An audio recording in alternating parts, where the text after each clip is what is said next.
오늘은 여호수아서 12번째 시간입니다. 거룩하신 하나님 앞에 서서라는 제목으로 여호수아서 5장 13절에서 15절까지 말씀을 전하도록 하겠습니다. 오늘 사건을 보면서 우리가 머릿속에 이제 퍼뜩 떠오르는 생각이 이게 모세가 이제 파송을 받을 때 그 떨기나무 앞에서 이 장소가, 이 땅이 거룩한 곳이니까 신을 벗어라 라는 그 사건과 오늘 여호와의 군대대장이 여호수아를 만나서 여기가 거룩하니까 신발을 벗어라 라는 장면과 이게 굉장히 유사하다는 것을 우리들이 금방 생각해낼 수 있는데요. 우리가 여호수아서를 보면서 우리들이 계속 발견하게 되는 게 뭐냐면은 여호수아서의 이 건너감의 장이잖아요. 이제 건너가서 전투를 시작하기 전까지 여호수아를 제2의 모세로 설명하는 그런 서술 방식이 굉장히 많이 등장한다는 걸 우리들이 알 수 있습니다. 그리고 그 정점을 지금 이루고 있는 게 오늘 본문이라고 할 수 있죠.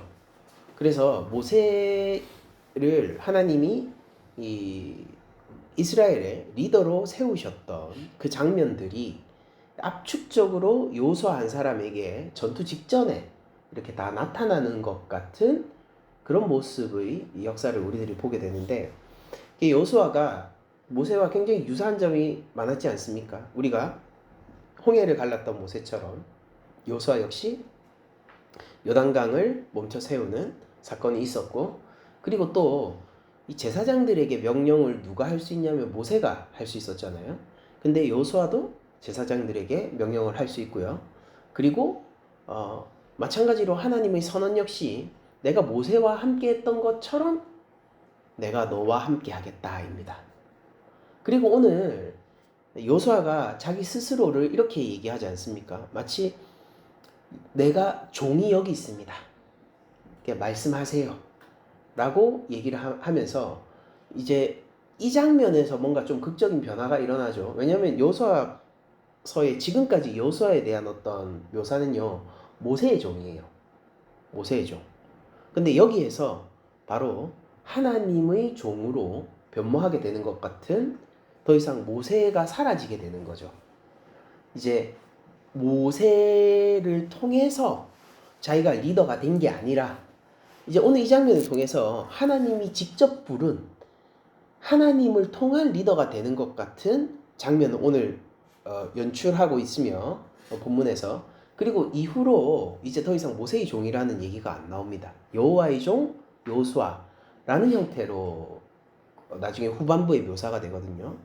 그래서 어떻게 그러면은 모세의 종이라는 초반의 어떤 명칭에서 여호와의 종이라는 명칭으로 옮겨갔는가라고 할 때 우리들이 이 오늘의 본문을 극적인 변화의 기준점이라고 생각을 할 수가 있을 것 같습니다. 그래서 오늘 본문이 여러 가지 측면에서 이제 건너감의 마지막 장이기도 하고, 그리고 또 앞으로 전쟁을 벌일 때 더 이상 모세의 그림자가 없는 거죠. 모세의 그림자가 없고 여호수아를 통하여 하나님이 전쟁하시는 그런 전쟁의 장으로 넘어가는 그 당위성 같은 것들을 이제 보여주는 게 오늘 본문의 여호수아서 안에서의 역할이다 라고 볼 수 있을 것 같습니다. 그럼 좀 이런 생각들을 하면서, 자, 이게 제2의 모세로 이제 여호수아가 드디어 서게 되는데, 그리고 사실은 그냥 더 이상 제2의 모세라고는 했지만은 사실 본문의 의도는 그 모세의 자리를 지우고 거기 이제 여호수아를 놓는 것으로 이게 본문이 자리매김하고 있는데, 이것의 의미가 어떤 의미를 가지고 있는지 우리가 조금 더 깊이 살펴보도록 합시다. 13절을 보니까 여호수아가 여리고에 가까이 이르렀을 때에 라고 얘기하면서 이제 드디어 여리고 성의 전투가 임박했다라는 것을 이 배경으로 묘사를 하고 있죠. 그래서 지금 가장 여리고에 가까이 있는 거예요, 여호수아가. 그리고 눈을 들어서 보니까 한 사람이 칼을 빼요. 그러니까 손에 칼을 들고 있는 거예요. 빼서. 칼을 차고 있는 게 아니라 칼을 빼어 손에 들고 마주 서 있습니다. 여러분들 이 장면들이 구약에서 한 2번 정도 나오거든요. 제가 나중에 지적을 해드릴게요. 칼을 빼서 손에 들고 딱 앞에, 바로 앞에 마주 서 있게 되는 거죠. 우리 아까 어린이 설교할 때 그림을 봤었던 그런 느낌으로 서 있는 겁니다. 그래서 요수아가 나가서 묻습니다. 너 누구 편이야? 이렇게 물어요. 그게 여기서는 이렇게 표현되어 있죠. 너는 우리를 위하느냐? 우리의 적들을 위하느냐? 라고 하면서 우리 편이냐? 적이냐? 이걸 물어봅니다. 우리 편이야? 적이야? 그러니까 그 칼을 빼어든 사람이 아니다 라고 얘기를 하죠. 아니라 나는 여호와의 군대 대장으로 지금 왔느니라 라고 얘기를 해요. 여기에서 이 여호와의 군대 대장의 정체성이 누구를 위하는 것이 아니라 하나님을 위하는 사람이란 걸 알 수 있습니다. 그러니까 우리 편이냐 적 편이냐 라고 했을 때 답은 하나예요. 우리 편 아니면 적이다. 이 둘 중에 하나겠죠. 근데 이 질문의 선택지 두 가지 중에서 이 칼을 빼든 사람은 제3의 선택지를 내놓는데 내가 여호와 편이다 이렇게 얘기를 합니다. 내가 여호와의 편이다. 그리고 이것은 아마도 하나님 여호와 자신일 것이라고 우리들이 생각을 하고 아마도 우리는 영원한 성육신 이전에 일시적으로 성육신하신 구약의 예수님의 장면들 가운데 하나다라고 우리들은 판단을 합니다. 그래서 예수님이 일시적으로 구약 가운데 잠시 성육신을 하셨을 것으로 추정되는 본문들이 몇몇 가지 있거든요. 우리가 그 출애굽기 본문을 다룰 때도 반석에서 이제 샘물이 솟아나는 그 본문에 반석 위에 서 있던 분도 성육신하신 예수님으로 우리들이 생각을 하거든요. 그래서 아마도 그렇게 생각을 하게 우리도 오늘 본문에서 이것이 하나님 여호와의 군대 대장이다라고 했지만은 여호와 자신이다 라고 생각을 합니다. 그러니까 여러분들 여호와의 군대의 최고 대장 수장이 누구냐라고 하면은 여호와 자신이시기도 하죠. 그래서 만군의 여호와가 하나님에 대한 공식적인 호칭 중에 하나였습니다. 그런 측면에서 우리들이 좀 생각할 수 있고 이것에 비견되는 본문이 떨기나무 가운데 임재하신 하나님이잖아요. 그때 다른 누군가 천사나 사자가 아니라 하나님 자신이 좌정하셨던 그 장면 이런 것들과의 어떤 비교를 생각해 볼 때 여러 가지 측면에서 이건 하나님의 직접적인 임재가 아닐까라고 생각을 합니다. 그래서 요수아도 얼굴을 땅에 대고 엎드려 절하면서 극도의 이 경배 자세를 취하죠. 그러면서 주여라고 불러요. 요수아도 주여라고 부릅니다. 내 주여 종에게 무슨 말씀을 하려 하시나이까? 라고 하면서 이제 이 장면에서 더 이상 모세의 종으로서가 아니라 여호와 하나님의 종으로서의 지위를 가지게 되는 요수아가 암시되어 있습니다. 이제 그렇게 하죠.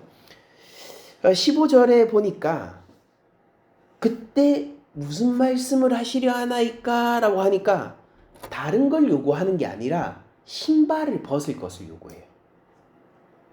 전쟁 직전이잖아요. 여러분들 우리가 6장으로 넘어가면 이게 5장 마지막 본문이니까 6장으로 넘어가면은 전쟁이 바로 시작됩니다. 그럼 일반적인 서사시의 경우에는요. 전쟁과 관련된 얘기를 하는 거예요. 마지막에 이런 신적 현현이 나타나지 않습니까? 전쟁 직전에. 그러면은 전쟁과 관련해서 얘기를 하고 예고를 하겠죠. 어떻게 승리를 쟁취할 수 있을지, 뭐 전쟁의 키가 무엇인지 이런 것들을 보통 얘기를 해줄 거 아닙니까? 근데 여기에서는 신발을 벗으라는 얘기를 해요.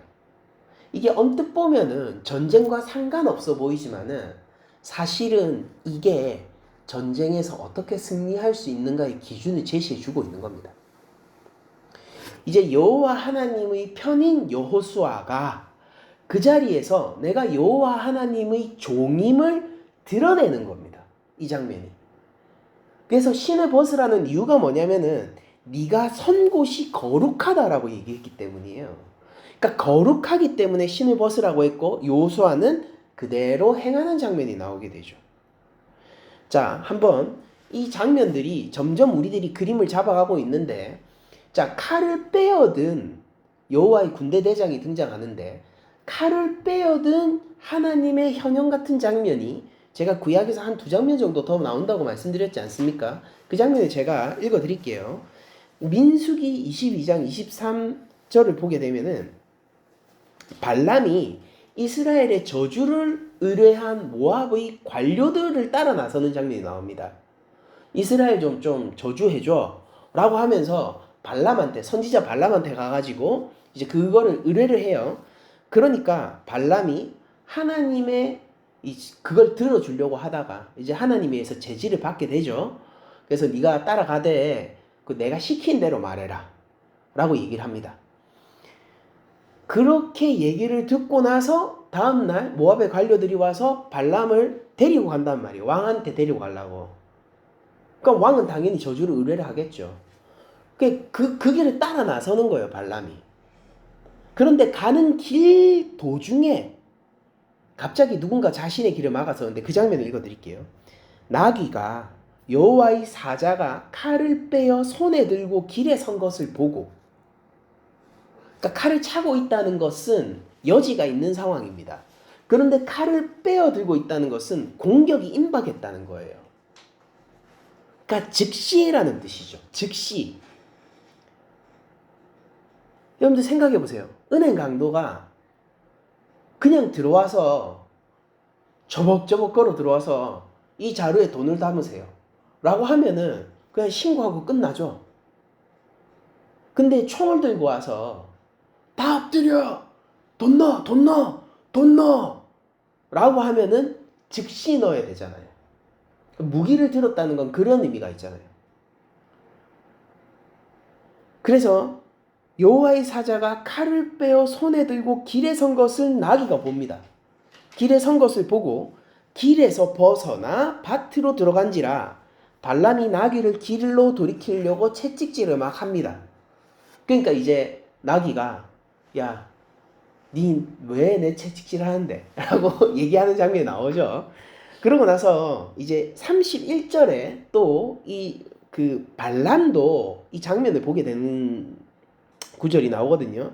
그때 여호와께서 발람의 눈을 밝히심에 여호와의 사자가 손에 칼을 빼들고 길에 선 것을 그가 보고 머리를 숙이고 엎드리니 라고 기록이 되어 있어요. 그러니까 오늘 요수아의 본문과 유사한 장면이죠. 다만 차이가 있다면은 발람은 하나님의 진노에 의해서 하나님이 그 따라가는 것을 싫어하신다라고 본문이 표현하고 있거든요. 제가 안 읽어드렸지만은. 그래서 하나님의 진노에 의해서 그 사자를 만나게 되지만은 여호수아는 하나님의 언약적 확증을 위해서 만나게 되는 그런 측면에서 다릅니다.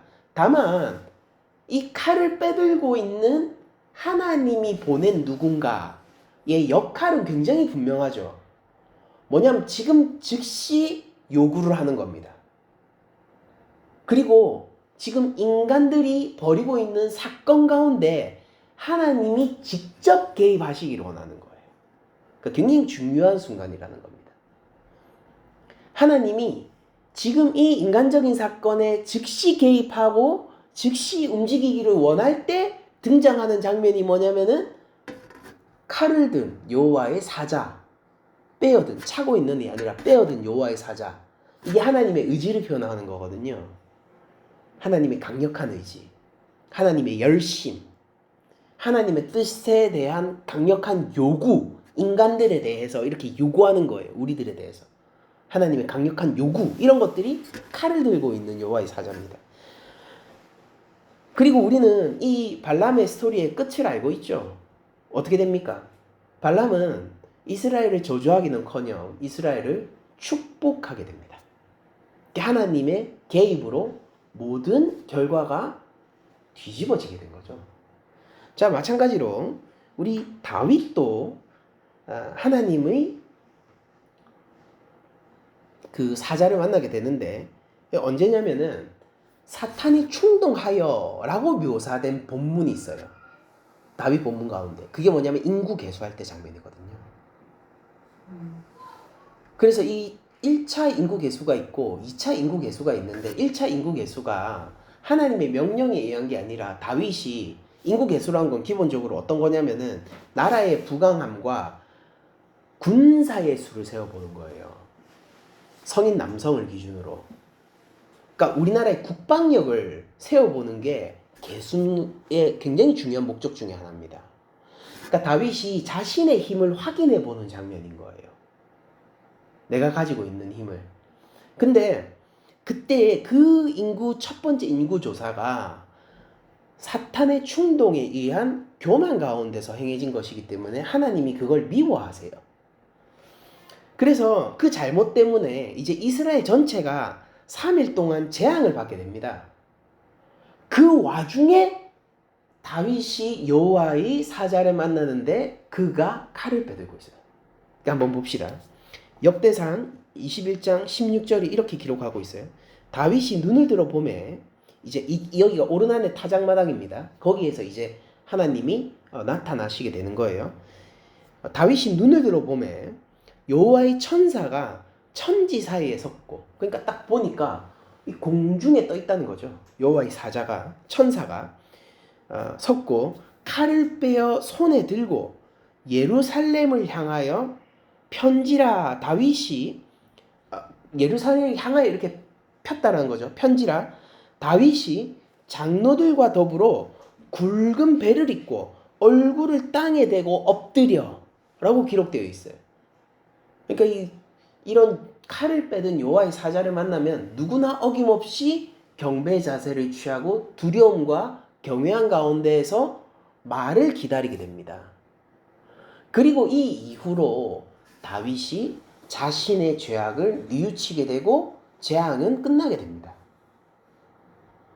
그러니까 하나님이 직접 개입하셔서 이스라엘을 대표하고 있는 이스라엘의 아비가 되는 다윗을 직접 꺾으시고 그가 사탄의 충동질된 마음에서 돌이키도록 만드는 것입니다. 그게 이스라엘 재앙의 끝이거든요.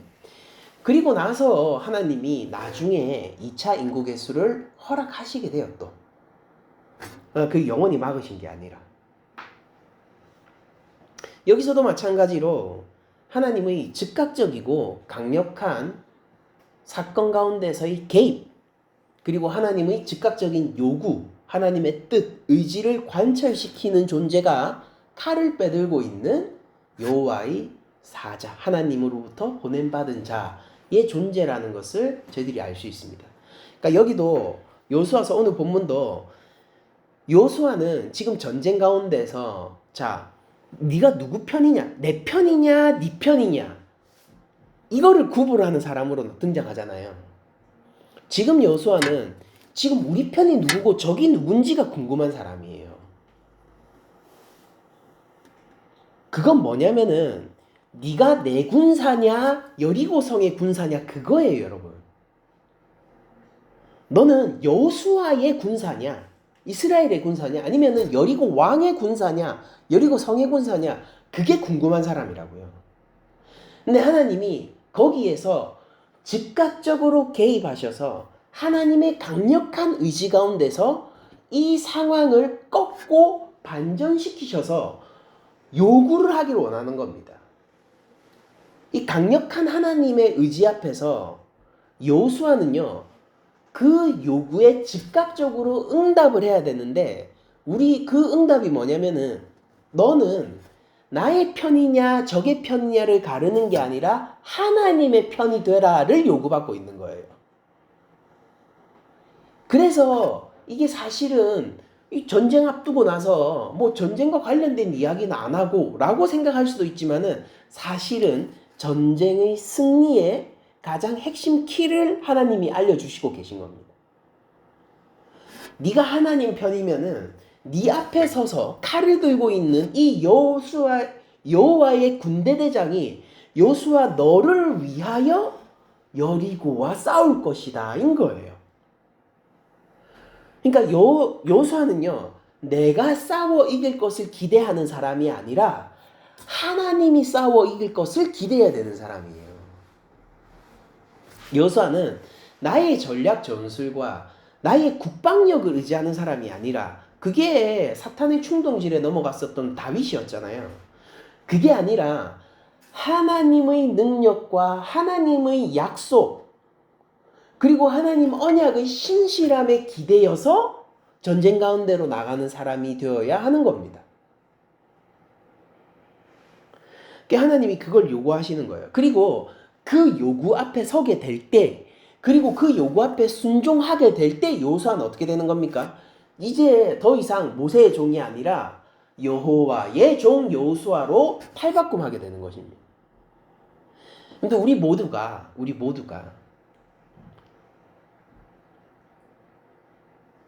무언가에서 매여서 살아야만 해요. 여러분들 완전히 자유한 사람이란 건 뭐냐면은 내가 우리 사회 가운데서 가장 힘이 세고 어떤 것에도 책임을 질 필요가 없는 사람이 된다는 뜻입니다. 그런 사람만이 진정한 의미에서 무엇에 얽매이지 않는다라고 얘기할 수 있어요. 그러나 여러분들 대통령마저 대통령의 의미와 책임에 얽매여 있게 되고요. 그리고 그거보다 이전에 강했던 왕권들을 생각해보자. 라고 하면은 그 왕권들이 강했던 시기에 있었던 왕들도요.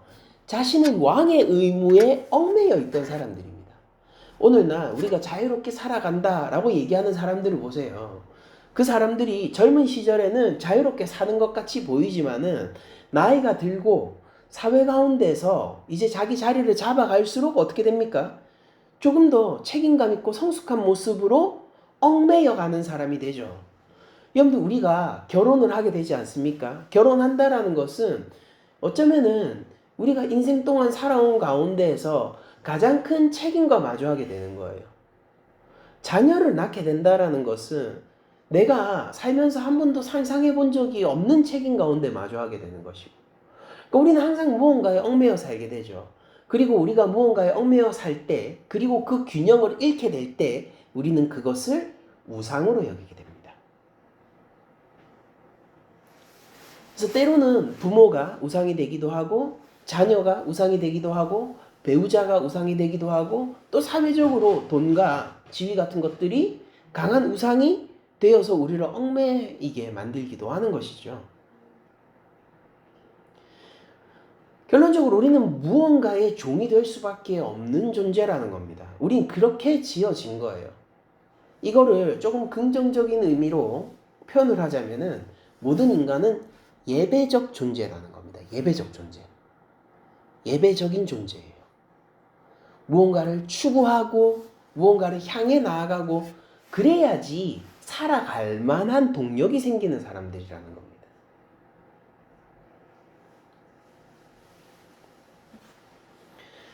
여러분들 아포칼립스에 관한 그런 디스토피아적인 영화들이 나오지 않습니까? 그런 영화들을 보면은 우리들이 먹먹함을 느낍니다. 왜냐면은 그 영화에 그려진 세상 있잖아요. 그 세상은요, 무언가를 추구할 수 없는 세상이고, 그냥 만인에 대한 만인의 투쟁 상태에서 생존만을 목표로 살아가는 사회거든요. 길에서 누군가를 만나면 인사하기보다는 의심해야 되고, 그게 이제 그 디스토피아적인, 아포칼립스적인 그런 영화들의 주된 주제잖아요. 근데 그런 영화들이 항상 그리고 있는 게 뭡니까? 그러나 그 가운데에서도 인간이 추구할 만한 인간성, 마지막으로 남은 이 따뜻함에 대한 목표, 이런 것들, 그런 것들이 진한 감동을 주는 게 아포칼립스 영화 장르 아닙니까? 그러니까 그걸 보면서 우리들이 알 수 있는 게 뭐냐면은 생존만을 위해서 살아가는 인생이라는 것은요, 인간이 추구할 만한 인생이 아닌 거예요. 그런 상황이 되어도 인간들은 창작의 세계 속에서 무엇을 꿈꾸냐면은 거기에서도 인간은 무언가를 예배하고 향하고 가치 있고 의미 있는 것들을 찾아낼 수 있는 존재라고 그리거든요. 창작자들이. 그게 왜 그럴까요? 그 사람들이 특별해서 그런 것입니까? 아닙니다. 이것이 인간 보편의 우리 인간에게 생물학적으로 새겨진 본성이기 때문입니다. 우리는 무언가를 추구하게 되고 무언가를 향해서 나아갑니다. 의미를 찾기를 원해요. 의미를 발견하기를 원하고. 그리고 참된 의미와 가치를 발견할 수 있는 예배적 길은 하나님 편이 되는 거예요. 우리가 예수 그리스도를 향해서 나아가고 그분의 영광을 추구해 나아갈 때에 이 삶이라는 게 말할 수 없는 의미와 가치를 비로소 지니게 되는 것이거든요. 오늘 본문에 나온 요수아 역시 그렇습니다. 요수아가 전쟁을 앞두고 승리하기를 원합니다. 왜냐하면 이 땅은 너무 중요한 땅이에요. 아브라함을 통해서 언약한 땅이고 요수아는 출애굽을 경험했거든요. 요수아는 광야 2세대가 아니에요. 자신은 출애굽을 경험했거든요. 그러니까 내가 어떻게 노예였는지, 내 부모가 어떻게 노예였는지, 내 할아버지가 어떻게 노예였는지, 내 할아버지의 할아버지가 어떻게 노예였는지를 알고 있는 자예요. 바로의 부당함을 목격했던 자고 하나님이 거기를 뚫고 홍해를 가르면서까지 우리를 하나님 백성 삼으셨다라는 것을 경험으로 알고 있는 사람입니다. 그리고 그 하나님이 이제 땅을 주시기 위해서 나를 리더로 세워서 내가 너와 함께 할 테니 네가 내 율법을 행하고 지켜 행하고 좌로나 우로나 치우치지 말고 강하고 담대해 라는 명령을 받은 사람이에요.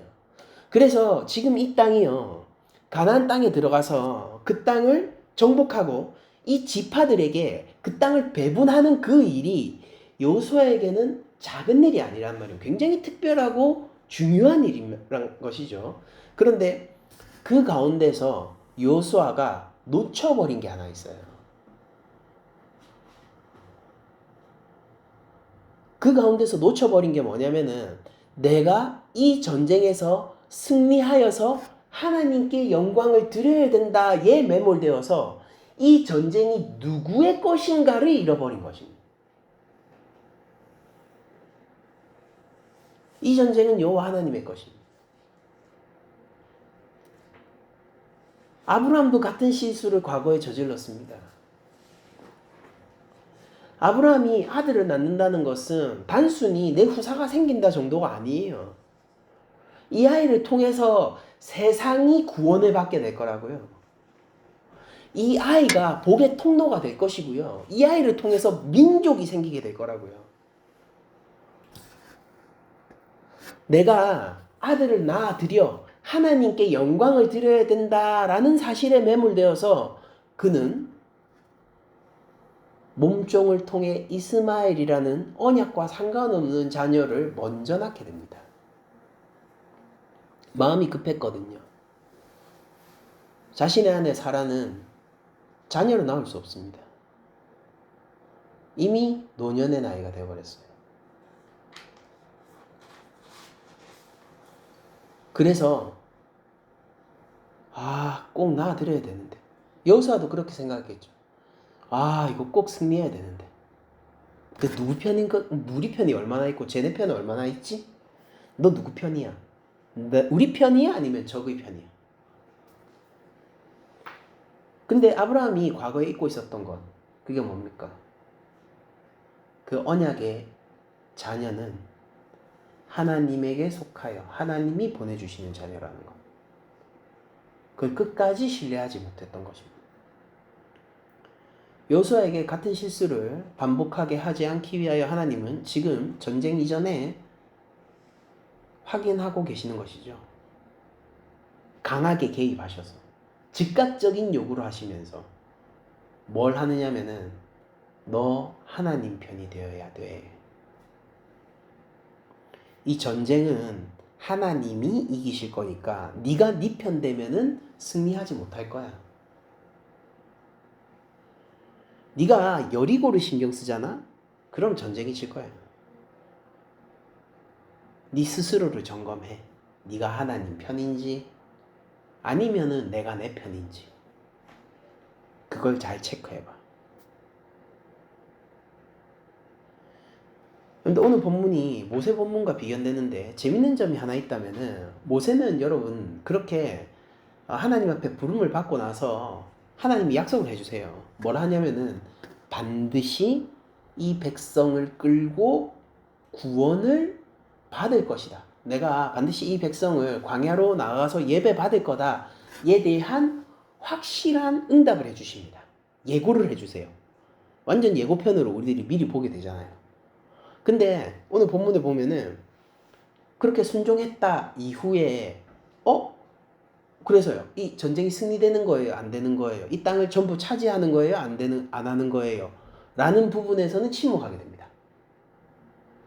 그래서 이게 여호수아 전체에서 보면은 이 모세 본문이랑 비교해 보면은 아마도 이것을 통하여서 전쟁의 승리를 확신하지 않은 것은 이 가나안 땅의 정복 전쟁을 여호수아서 기자는요.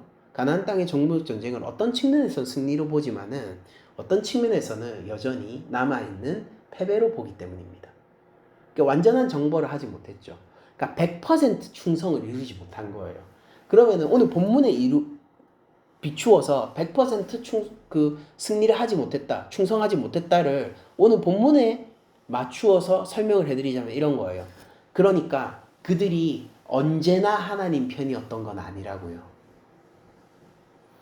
언제나 하나님을 신뢰했던 건 아니라고요. 그들은 승리 가운데서 자신의 승리 가운데 심취되어 하나님을 잊어버리기도 했다고요.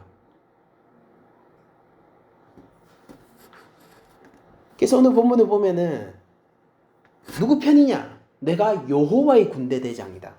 라는 답.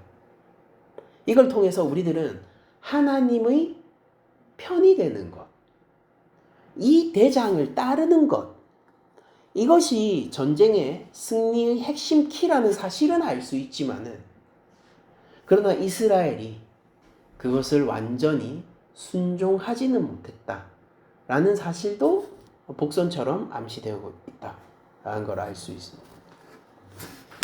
그럼 이런 불완전한 승리를 여호수아서 기자는 왜 기록했으며 우리에게 전달하고 있는 것일까요? 이 측면에서 우리들이 반면교사로 삼을 수 있는 것이 있기 때문입니다. 그러니까 우리는 그리스도의 편에 끝까지 서야 되는 것입니다. 이런 요구가 가장 잘 나타나는 것이 요한계시록이에요.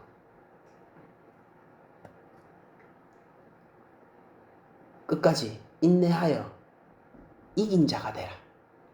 끝까지 참고 견뎌서 이긴 자가 되라. 7교회에 대한 편지를 보면은 항상 마지막에 이길 것에 대한 요구가 나오거든요. 이 전쟁 같은 거라는 거지 않습니까? 이겨라, 이겨라. 이긴 자가 되라. 승리에 대한 요구입니다.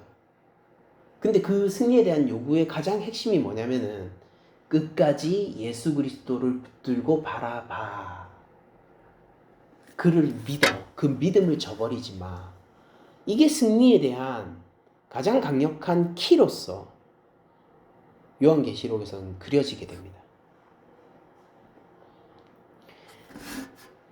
우리들은 성령의 시대, 교회의 시대를 살아가고 있는 성도들입니다. 여러분들, 우리들은 여리고성 앞에 서서 전쟁을 수행해야 되는 사람들은 아닙니다. 그러나 그와 같은 태도와 그와 같은 하나님에 대한 신뢰로 살아가야 되는 사람이라는 것은 틀림없는 공통점이며 사실입니다. 우리가 보고 나아가야 하는 것, 우리가 예배해야 될 것, 그리고 우리들이 추구해야 될 것, 하나님이 우리 삶 가운데서 급속히 개입하여 강력하게 요구하여 우리가 즉각적으로 순종해야 될 만큼 우리 인생에 있어가지고 인간의 인생에 있어서 중요한 이슈가 무엇이냐면은 네가 누구 편이 되어 누구 앞에 서 있을 것인가? 너는 예수 그리스도 편이 되어서 그리스도의 십자가를 향해서 나아갈 것인가? 바로 이 이슈라는 것입니다. 오늘 설교의 제목이 거룩하신 하나님 앞에 서서예요. 거룩하신 하나님 앞에 설 때 우리들은 신발을 벗어야 합니다. 하나님 편이 되었다는 것은 내가 내 마음대로 하지 않고 내 신발을 신고 내가 원하는 길로 가지 않고 이제 신발이 벗겨져 하나님이 이끄시는 길로 가겠다라는 것에 대한 겸손한 고백입니다. 우리가 한 주간 살아갈 때에 하나님 앞에서 하나님 편이 되는 것이 무엇인지에 대해서 우리가 생각해 봤으면 좋겠어요. 하나님 편이 되어서 우리가 하나님과 함께 살아가고, 하나님 편이 되어서 하나님 앞에 서서 살아가고, 그렇게 우리를 꺾고 내가 죽고 주 안에서 죽고 내 안에서 살아난 그리스도만으로 살아갈 수 있는 한 주간이 되었으면 좋겠습니다. 근데 우리의 믿음을 지키는 것은 결코 간단한 일이 아니고, 우리의 믿음대로 살아가는 것은 결코 쉬운 일이 아닙니다. 다만 우리가 그 생각 가운데 매몰되어서 이 길을 그냥 내가 열심히 달려가야 되는 길인 줄 생각하고 믿음의 길을 달려갈 때 우리는 그 자리에서 오히려 멈춰 세워지게 될 겁니다. 근데 우리의 인생은 하나님께 속한 것이요, 우리의 주인은 하나님이며, 우리도 한 주간 종이라고 우리 스스로를 인식할 수 있었으면 좋겠습니다. 모세의 종에서 여호수아가 여호와의 종으로 넘어가는 그 구간, 우리가 무언가의 종에서 하나님의 종으로, 그리스도의 종으로 넘어가는 구간, 그 구간은 반드시 거룩한 하나님 앞에서 신을 벗을 때 가능한 것입니다. 한 주간 우리의 삶 가운데에서